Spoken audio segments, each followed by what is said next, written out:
question is never. We will always be trying to improve the graphical fidelity of EVE Online. Our engine team is going to be, you've seen a lot of the EVE Evolve stuff that's come out recently, better shadows, PBR, and so on. Sometimes that comes with some sort of like hist of performance, and we try to navigate around those. In my presentation I showed today, I showed you how there was like the ongoing issue specifically for people who, once we brought out some EVE Evolved upgrades, were complaining about, especially when you're running multiple accounts simultaneously, that they were sort of like starting to really grind and slow down. You had memory issues. We're working really hard to try and fix those things. It's important to note that like we can walk and chew gum at the same time. The people working on those things aren't the people working on the other things, so we have different people taking care of different aspects of the game. We will never stop trying to improve the graphical fidelity of EVE Online, because if you were to log into EVE Online today, as hopefully you all are frequently, there in no way looks like a game that came out in 2003. And so we want to keep enhancing it as much as possible. We will stumble from time to time. Maybe our ambition exceeds our grasp, or players' hardware will be not up to like the spec, but then you can go back to DX12, you can lower the graphics settings and those kinds of things. And if you're playing any game when you're running 4, 5, 6, 10 clients, like, I don't know what to tell you. There's always going to be a bit of trouble for your GPU if you're trying to do that much stuff at once. But to directly answer your friend, what I said was like, we will continue to work on those things and continue to work on the other issues, because the people that we have at CCP, those skills aren't necessarily transferable. So improvements to the graphics engine are not coming at the expense of other issues that confront the game, because other people will be working on those independently. Oh. Okay.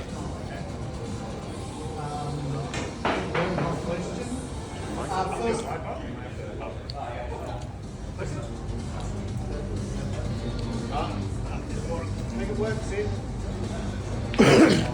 Hello. Hello, baby. First up, the new info windows and wormholes is awesome. I love it. Thank you. But dual static C6s, when? Generic answer. Man, I don't know. That's a design question. We'll take it back. I'll write it down. But thank you for the new info window. It's fucking great. Next question. Speaking to it. It looks sexy.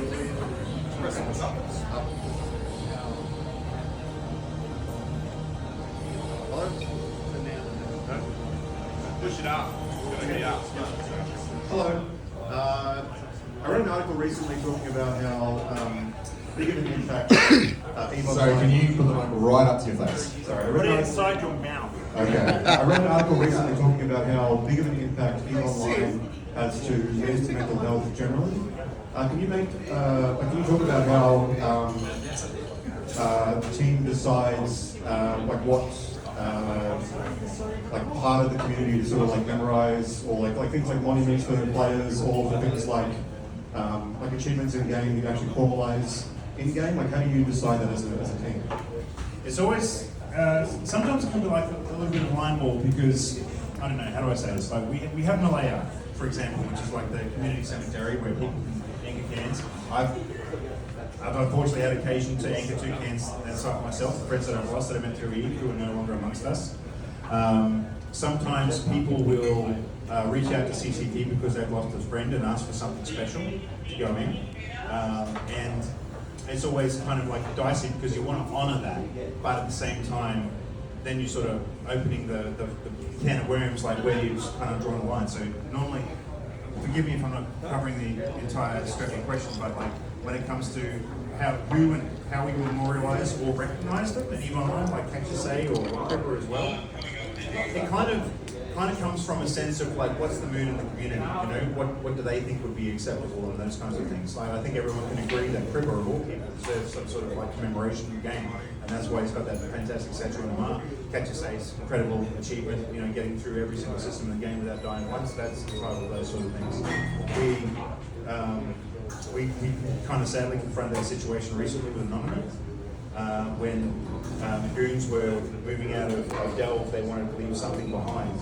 And sort of the compromise we made was because they renamed the Keepstar before they moved out to the Innominate Palace, was like, oh, okay, that will serve well. We'll create like a Keepstar rec, because there was a precedent for that with the Tranquility Trade in Perimeter.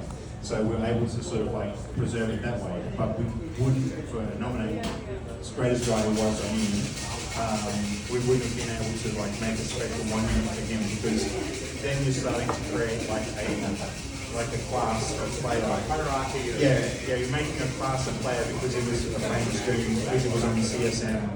What about the bloke who passed away, you know, who was a member of a 10-person corps who meant as much to them that it nominated him to all the goons? So it's really tricky, it's hard to navigate because there's a lot of like emotional baggage involved, but we just try to do our best to be fair, you know, and try to arrive at a plan when it comes to commemorating people that everyone can kind of agree, okay, that's reasonable.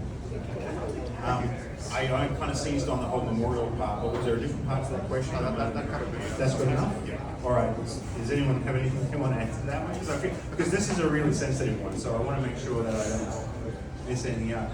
The big kind of, actually, this is probably a good opportunity for me to ask you a question. Does that sound reasonable? I guess is what I'm So asking. doesn't Eagate sort of serve that purpose now as a memorial location? Oh. You go there, there's a whole bunch of cans. That's the Malaya Cemetery, but people often go to UK too. So yeah, that's what we normally say when people ask for a special commemoration. It's like, Malaya is the place for all Capsuleers, you know, to go and inter their friends, you know, and so that we can preserve it all the time. Back in 2019, we made that beautiful monument with the cyno, the eternal light, as it were, you know, over that sort of patch of cans. It's a hallowed place for EVE players. I don't know many other games that do anything sort of like that. So yeah, it's a complex thing, and we sort of approach it on a case by case basis. But the biggest thing we sort of concentrate on is like, is it fair? Is it reasonable? You know, and make sure that everyone sort of feels okay by doing on those decisions. Next question. Okay. From a data analytics point of view, Sorry, right up on your chin, man. Keep on the mic. from a data analytics from the period of bounty, the period of scarcity to the new integration of Pi into capital building, have you seen a change in the willingness to deploy and use them with the cost escalation? The change to the employee what, sorry? PI into capitals. From the EVE design team. From the data, it says we used to have lots of capital willingness to deploy them and throw them away. It was called people simply too cheap. The cost base is where they now, and it's more very difficult, except for bigger people to build capitals en masse because of the PI involvement in the capital and other components. What does the data analytics suggest to you about any change in the willingness to deploy? Oh, to use capitals. Yeah. Well, it's gone down.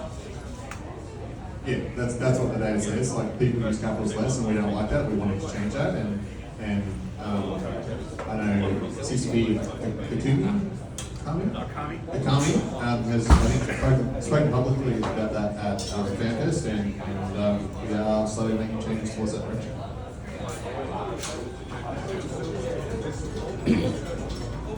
Thanks. Hi, thanks, Emily. I just wanted to know, I really like your sentiment report. Just wondering what you often find players know a lot about the game, even though we really love it. What are the things, the sort of top 5, top 2, 3 things that you are seeing at the moment are like, hey, these are the things that we really need to address? Are you willing to share that? Right, I have to preface this answer by saying that I've been in Australia for the last month and have basically completely disconnected from the mothership and all the things that happen to EVE while I've just been hanging out with my friends and things like that. The persistent things that players have been talking about lately, and this might surprise you because maybe it's outside your own sort of particular spheres of interest, but people talk about ganking a lot in ISEC. That's a lot of feedback we get. When you live in NovSec, ganking's not necessarily on your radar, but the majority of players, as you saw from some of the statistics that CCP Larrikin showed earlier, do live in ISEC or are undocked from ISEC. So that's one of the things that they're often unhappy about. People always want more content drivers, and perhaps they feel like that recently, and hopefully successfully, all the attention that we've been giving to LowSec has paid off, going back to the expansion Starts with an R. Not Revenant, the one before that. Anyway, sorry, it does start with an R, has an R in Uprising, and then Havoc, and then, yeah, no, I was way off. I mean, like, low stake is popping off at the moment, getting a lot of, like, trillionist fights happening. You got Deepwater, Hooligans, Snuff, Shadow Cartel sticking their nose in it. You got the various faction militias mixing it up and stuff like that. So the most common comment, another one of the really common comments we hear is, null seconds want something to do, you know, like make it a bit spicier. It's always a double-edged sword though, because oftentimes people will ask for something and you'll try to deliver it and they'll be like, oh no, not like that. And you know, like wormholes, whenever we have a new expansion announcement and we say, no, there's no content for wormholes on this, wormholes usually go, phew. Alright, you know, just leave us alone, we just want to like hide in our hole and crab and all those kinds of things. I don't want to sound like I'm being turbo detached or anything like that if I'm not calling out all the high points. Right now, like a hot button topic is people are talking about like the cenotaphs being used to gain freighters and things like that, for example, right? Like we introduced a new damage over time weapon. The first time one existed in EVE Online, people lost their shit when we announced it. They thought this is going to be the end. This is the death of every sort of form of combat. That didn't happen, but eventually people figured out like an edge case for it. So that was one of those things. And probably the other thing is sort of economic related. So a couple of months ago, everyone was like down on Isogen. We sort of made some adjustments to sort of like Isogen outputs and stuff like that. We introduced new sovereignty upgrades so that players could basically decide what kind of ore was spawning and what minerals they would yield in their space. So they could customize it to sort of like handle some of those imbalances. Right now, pyrite is still probably the biggest bottleneck for certain capital construction that people are sort of running into. And that's something CCP Akami talks about a lot and he's trying to address. Go ahead. I was just going to say, I'm not going to go into any details, but that's something I talk a lot with CCP Akami about and his team, especially on the economics, because a lot of these other issues are driven by the economics, like they have a big impact there. So it's something we're very closely monitoring. It goes back to your question about capitals too, that the economics are always, we are observing it very closely and are making changes and have made changes. And we've seen like a big increase in Tech 1 Dreadnought utilization and losses, which is good, because destruction is good for the game. That gives something industrial something to do.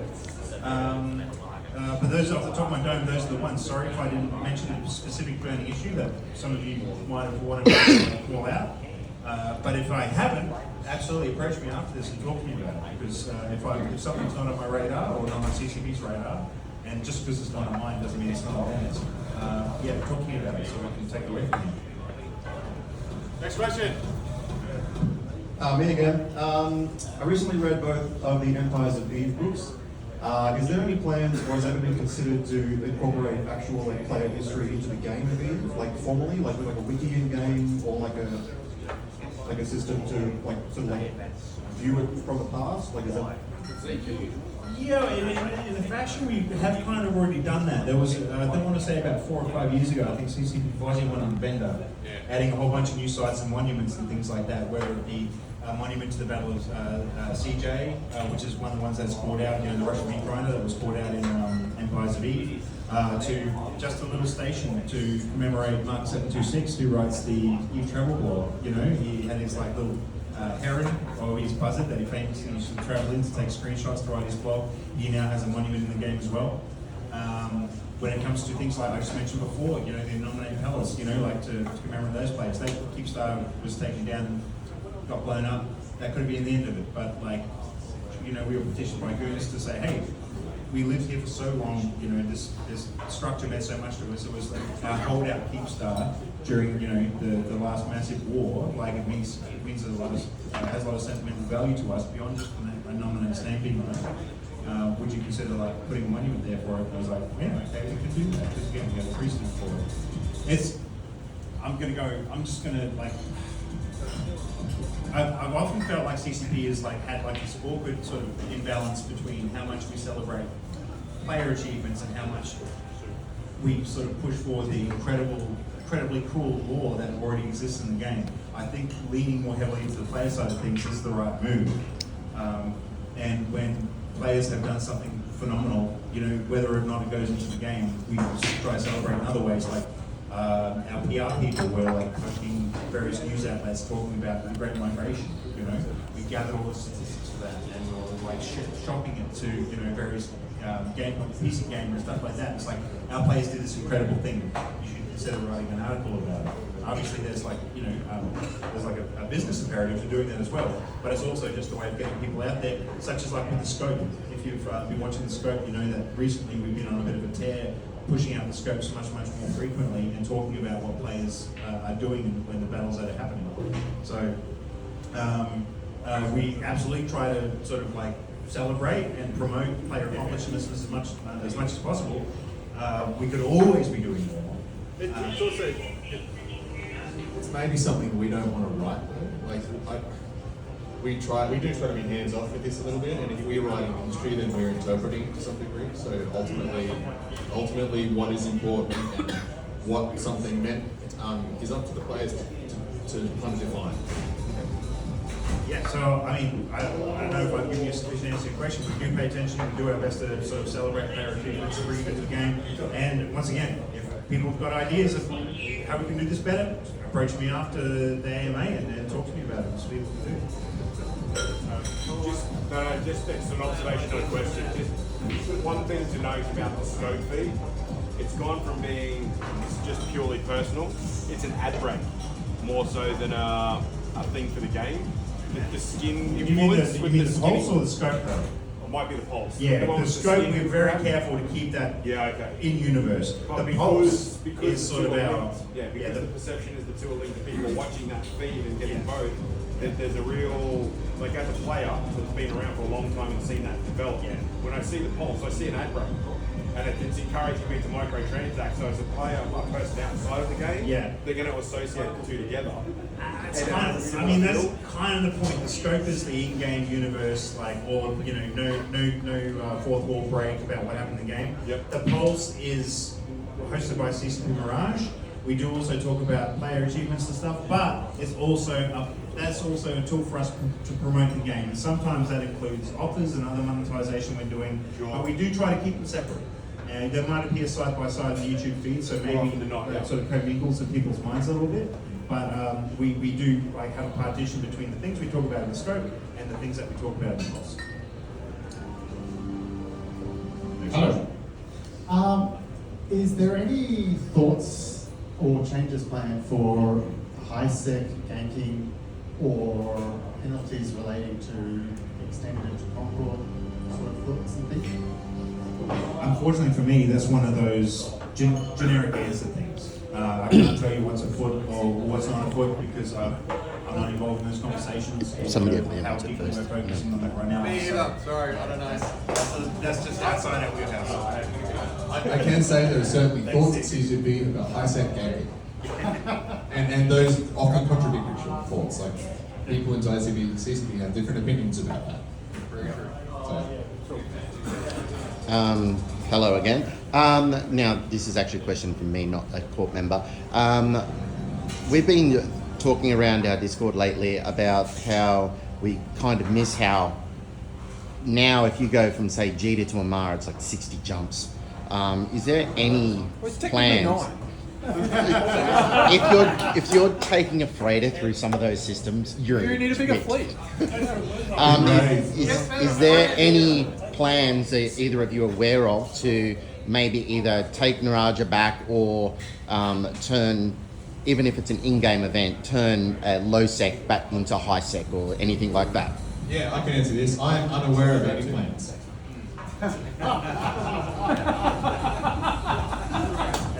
Is it something that could be done? Sure, anything can be done. I'm honestly not trying to be flippant. I mean, yes, obviously we changed it once, we could again. I know of no plans. Before I ask a question, Larry, do you have much to do with the API side of stuff as well? Like, A little bit. I don't do any development, but I'm connected with people who do. yeah. Okay. Do you know if there's any plans in the future to add more APIs related to support stuff to automate the third-party tools for example, like assigning roles in-game repeat Macwell is asking if we're going to add any more API endpoints to assist with corporate management. Is that a correct interpretation of your question? Okay, great. Don't know. Maybe. I know, like CCP Convict said, the team is working through some technical debt on adding a lot of the new features rely on easy endpoints. I'm sure we would have the desire to know. I don't know where that sits on the priority list. I don't want to give like a cliche answer here, but so for example on the CSM right now, Ariel Ridden, a fantastic Australian time zone person. Where is he? He's in the middle of bloody Queensland desert probably, somewhere out near Longreach or something like that, where he only gets internet for 30 minutes a day. But he's sort of like the ghost of Steve Larrikin. He's probably, he makes Alliance Auth, which is one of the most commonly used apps. He's a real champion for third-party stuff. He came in pounding the table about doing more for ESI and stuff like that. And CCP is, as I intimated before, has brought people on specifically to focus on this. If you have specific requests or things that you want to see happen with the API and the ESI or any aspect of the game, if you can think of a CSM member who that sort of slots in with, give them a nudge about it, because they're in Slack with those developers every day, and they can take your suggestions and just get straight in their ear about it, because that's kind of what the CSM is for, right? They're meant to be the conduit between the players and the devs directly. The community team tries to be that as well, but I don't speak Ariel's language. I don't really understand a lot of the intricacies of the ESI and stuff like that, and he's right there. So use those people, use those CSMs. Ariel ignores me, so... Maybe make a Smurf. Maybe I was not voting for him this year. Oh, there you go. Yeah, dangle that in front of him. Tell him mate, this is me and all my boys voting for you is incumbent on your answer to this next question. That's it. There you go. CCP approved. Next question with the person with the mic. Sorry. Yeah, we spoke briefly about this earlier, but easier and less painful way of fixing people standards. Yeah, that's how I did it. Yeah, that was one of those things I asked about fixing income standings, because I'm one of those people who sided with the Flavians during the invasion. Eden are not a fan of me right now. They don't like me at all. I know, I did. But there does exist in the game facilities for repairing standings with various other corporations. I was remarking how there's both an epic card for the Gristas and the Angels, which you can do to patch yourself up if you want to go into pirate faction warfare. There's obviously a Sisters of VBark, and at the end of that, you get usually 10 fighting one fixes standings for, which is really, really cool. It would be great if you now six, 5 years hence, if you made a choice during the invasion and now you kind of just want to clean those things up, it would be good to have this facility to do that. I didn't disagree with that. It's a great idea, and if we're able to sort of engineer some new epic arcs or something like that for different factions, maybe Incom and several others could be amongst those. Yeah, you're going to run around watchmen shooting drones, right? It's so painful. Yeah. Just a slightly easier option. To be fair though, I did get some pretty sweet drip out of that whole thing. My encounter suit, sick, probably worth a lot of money now as well. But yeah, it kind of sucks when you're jumping into an income system. The gun stars are chilled out, so are the wear posts. But if the actual fleet is on grid, it's a little bit spicy. If you're anything slow to work, yeah. That's one of those things where I'm good suggestion. I'll make a note of it and I'll take it back with me. Welcome to E. Yeah. You made a choice. Now you're stuck with it for the rest of your life. Yeah. Any other questions? So, so this is more of a graphics related question. So I understand there's a setting for potato mode, and everything turns into white, sort of stuff. How about a halfway between mode where you undock and realize, crap, there's a time fight, you use a hotkey and everything gets set to low settings straight away, instead of going click, low, click, low, click, low up the setting. So it's much So you just basically alter your graphical fidelity without having to open the menu and either change from performance, memory, or quality, or tick and untick a bunch of boxes, like a preset maybe. Yeah, a lot quicker. Yeah, faster way. Like you could say, make a bunch of settings and save this preset as like, I'm going to be rating by myself, so everything looks gorgeous. Or change the settings and save a preset as like, I'm going to undock with 2,000 nerds and I'm going to be here for the next 19 hours and I need a shit bucket. Bingo. Yeah. Exactly that. That's not a bad idea. That'll go in the list. There's nothing I can comment on, but like, that would be kind of neat. I mean, does that sound good? Something like that? Somebody actually asked before as well, so I'm just going to jump in here again. Would you be able to take back for a hotkey to be put in for compression? Yeah, I said that. Hotkey for what? The compression, the mineral and ore compression. Oh, okay. Just like adding a shortcut that you could bind to something. Correct. Just to compress ore. It's It's a wormhole question. I can assure you mining is not a wormhole. Yeah, look, It's super easy now. You just I've got a suggestion as well. Like, Well, you're right. At least have the compression, like a context menu option, not next to Genesis. Like put them apart. Order! See, you have to right click on it, but it'd be easier if you just press a button. I mean, that just seems funny. So you want to move compression away from jettison? Well, yeah, further away a little bit, because the number of times the guys got Jetsons in like out in space. Okay. Ridiculous. All right. That's another one I'll write down. They got jumped away from the bridge and they still made it today. I've got a couple right now. Next question. Yeah, but the hotkey would do them better. Yeah. While I thought about it, just also something I've noticed today as a suggestion put down, can you add multiple people at once to a watch list? Yeah, we need to write that down. Like if I can just add multiple, like shift pick a bunch of people and add them to my watch list, you can drag and drop. Oh, okay. So right, so that you select a bunch of people and you right click and go add to watch list rather than drag. Yes. How is that different? All right, I'll write it down. That's one for CCP Larrikin. I'll write it down. She's going to say, Income settings, graphic presets, hotkey compression. Yep. Can I just have 10,000 thanks? no. Sorry, generic answer. My actual question was going to be that I've talked to a lot of people and nobody seems to know about .com. About what? About .com. Just about.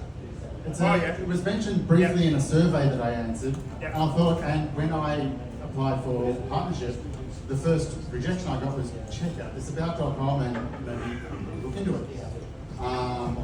And do you guys know about it or? Yeah. So Just About is a organisation that we sort of associate with now for our content creators. Essentially, what they do is they create sort of bounties for certain content. So the way it works, if you're a video game developer, if there is a particular thing that you want people out in the content creator universe, whether it's a YouTuber or a streamer or whatever, to create content about your game, they design essentially like a campaign, like showcase this feature. And if you're enlisted with Just About, you create a video or a blog post or something like that, whatever fulfills their criteria, and then you get some kind of kickback for it. It's basically just like a typical sort of like promotional marketing collaboration type thing with them. They might have been, if you applied for partner and were unsuccessful, they might have recommended that you look into Just About, the Just About system, because then it'll give you some guidance about what kind of content you could maybe look and consider creating in order to sort of like just attract more eyeballs and things like that. Plus you get a kickback. It's not, you're not going to retire on it, it's like $20 here, $50 there, that sort of thing. But CCP and a whole bunch of other video game companies use Just About and companies like it in order to generate content. It's just a way to sort of like provide some guidance about like, oh, here's something you might consider focusing your content on.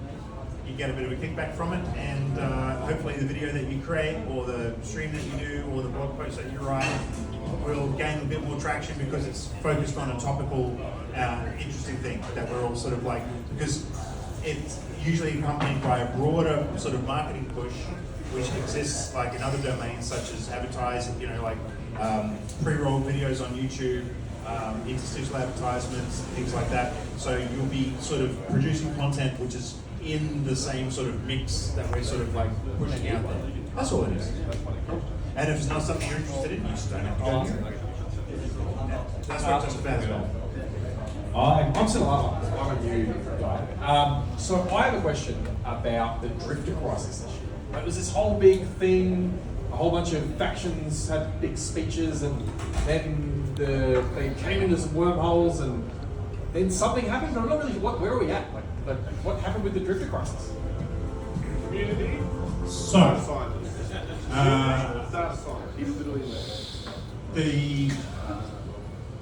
I don't know, some of you have obviously been playing here for a very long time. You would be aware that the drifters showed up a long time ago, made a lot of noise, killed General Sarum, went away, and basically just existed as like this, you know, incommunicative adversary in wormhole space and things like that. Yeah, basically, yeah. And recently-ish, I say that word a lot, that's a very nebulous term, it could be in the last 6 months or last 2 years. Narratively, we've sort of tried to be refocusing on like tying up some loose ends, you know, and that involves, you know, the drifters and several other groups. Whilst we've also been introducing new stuff just to complicate things a little bit, like the Depths and so on. But the Depths are related to the drifters, as you might remember from the Siege of Zarzak and things like that. The drifter crisis may have ended for now, but that narrative thread will be revisited again over time. We don't want to just let those, like we let the drifters and the whole wormhole thing kind of languish, you know, for several years. And we kind of want to tie up those loose ends, or at least bring them back online and start advancing those storylines again.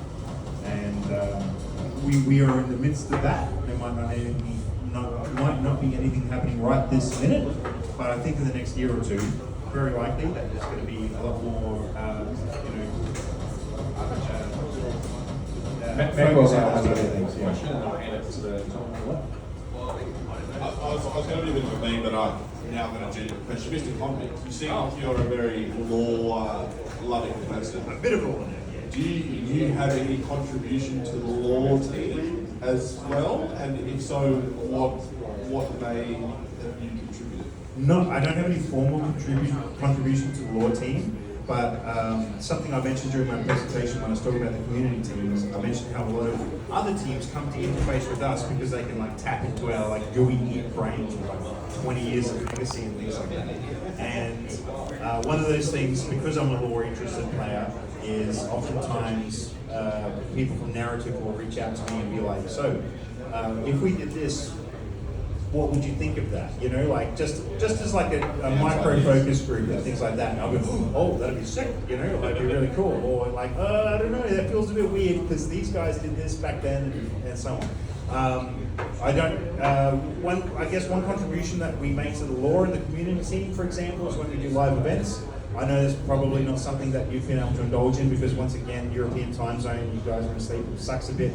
But that's when we have all hands on deck to run these things like various, you know, drifter convoys and stuff like that. And it's funny, like, it's a stupid point of pride, but when we did our last law event, we had to make a bunch of characters that all belong to a certain tribe. And, you know, we can make a bunch of random characters on Eve with a few clicks on the back end, but I had to create like 30 characters, and for each one I wanted them to have like the proper tribal tattoos and like, you know, jewelry and like not just generic front-on portraits and things like that. So I spent like half a day just trying to make the portraits interesting, making sure that the dates that they were recruited, you know, their birthday, the date they joined the appropriate corporation wasn't just like yesterday, but was like 12 years ago and things like that. So I kind of like to like fiddle around with those things just so if someone out there is paying attention to them, they go like, oh, CCP cared enough about it to like make sure that this was consistent and coherent.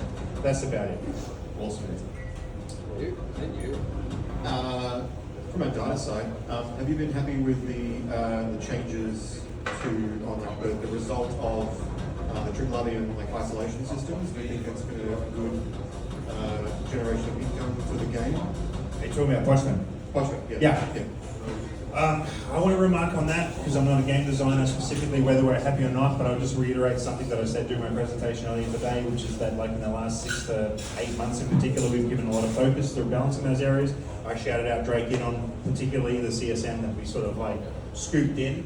He's been working really closely with like CCP Caffeine, CCP Rampage, and a few other devs to sort of like present to them in his role as a CSM. These are the key points like that. And sometimes to you know his own to his own sort of like what's up to benefit? Detriment, thank you. To his own detriment, because he's like, yeah, I'm making a bunch of this doing this, but it's kind of busted. You might want to consider like rebalancing the site. So we've worked on redistributing wealth from the highest payouts from the higher sites to lower sites, just to make sure that the spectrum of content that available is being run. You don't just have everyone focusing on this one area. Things about issues with multi-boxing, issues with seagulling, all those kinds of things. I can't say whether or not we're 100% happy or with Pochman or not. It's not really a. Don't take my deference as like like a subtle implication that we're not. Yeah. Larrikin just said we're never 100% happy with something, but we've seen, I think, improvements in Pochman over the last year, and there is a team who is a team. When I say team, it's maybe like 3 people. Like a team, sub-team, who was kind of just like focused on that area of space to try and make it really cool.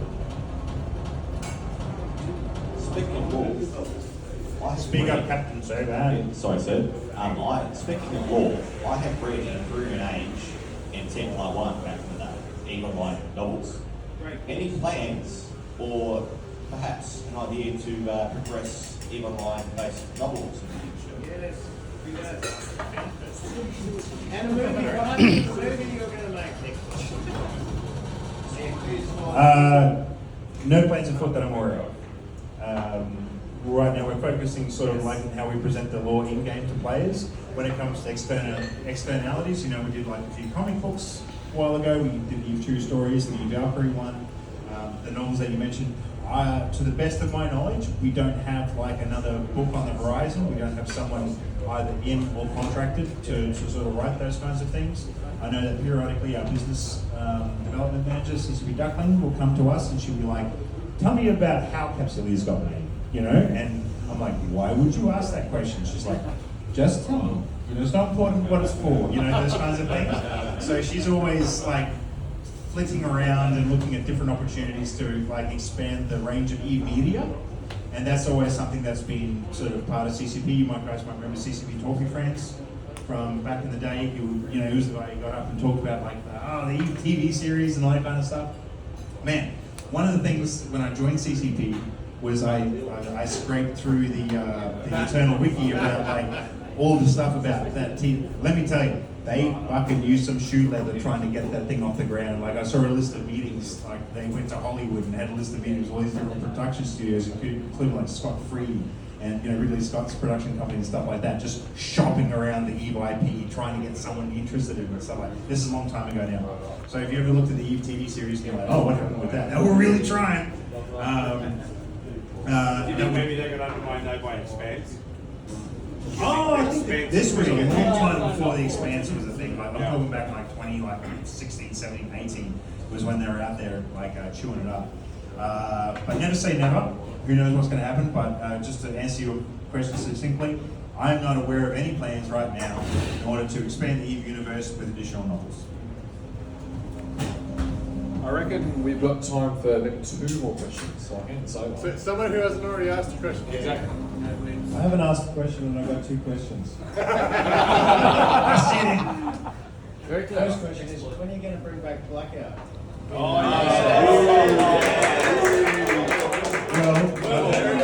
had about 4 points, and get to a local module that has to be installed. I've had about 4 points so far. I reckon 3 more, and I'll brought back Blackout. I don't think we're going to do that. I don't think we're going to do that. We're going to be bringing Blackout back like that anyway. Who knows what will happen one day? Totally unsatisfactory. If you are interested, I did a presentation, I think it was at Vegas 2019, about the effect of blackout, the economic effect. So this doesn't help your question at all, but if you're interested in what the effects were, you can go watch that on YouTube. Well, the cliff notes of your findings, CCP Larrikin. It actually benefited supercarrier pilots more than anyone else. Second question, two parts. It's like 3 questions. Go, go, Go. He's got the microphone. How come we have to change our VPN every night to somebody? Can't hear, man, like, right. Is this better? Yeah. What's happening with the launcher? Every night we have to change the VPN right at downtime so that the launcher can download really quickly. If we don't do that, guys will be sitting there 15 minutes. Yes, I know what you're talking about. It's something to do with our like CDN. Ping me on Discord, on the email under Discord. I will talk to the guy who deals with that. He contacts me about testing things from Australia. I may contact you about that. So ping me. What was the next expansion, did you say before? You mentioned it, I just forgot what you said. More beers, man, come on. Jokes aside, you will find out soon, TM. If you look at if you look at our announcement schedule for the last few expansions, you'll get a fairly clear roadmap of like when do we start talking about it, when we announce the name, and when we start talking about it. It's the second weekend, second Tuesday, whatever. Yeah, that's the cadence 3 years from now. Yeah, but you should be doing that for our event because you haven't given us anything else. I don't know the name of the next expansion yet. I've been up and down drinking beer for 3 weeks with my mates. So That sounds like a skill issue.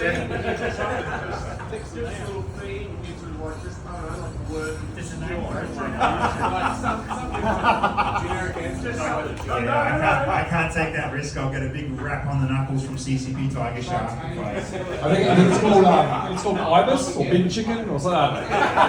Hey, gentlemen, thank you for being on the spotlight. I understand.